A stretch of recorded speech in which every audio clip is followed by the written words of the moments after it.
Maka berlakulah peristiwa Badar yang terkenal. Dan Nabi SAW telah menyusun bala tentera secara saf, secara berbaris. Di mana orang-orang Arab tidak kenal cara tentera berbaris ini. Nabi memperkenalkan. Hari ini tentera berbaris. Nabi yang ajar tentera ini berbaris.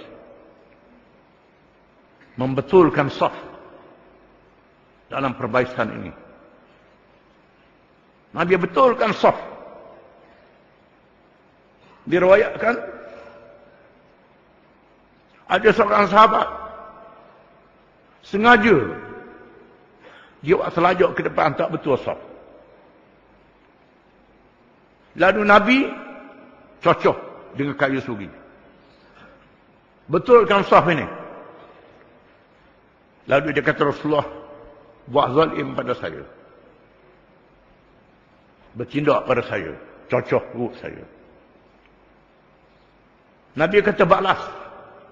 Balas.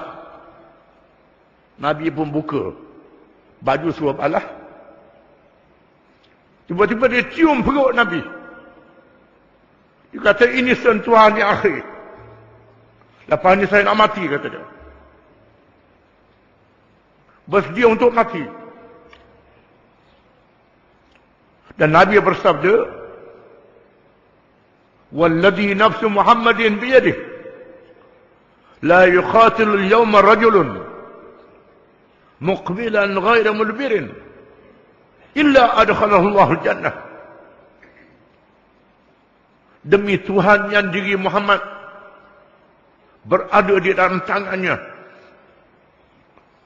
tidaklah marah seseorang di kalangan kamu pada hari ini menentang musuh tidak undur, malaikat Allah masukkan dia ke dalam syurga. Bila dengar begitu, mereka penuh semangat.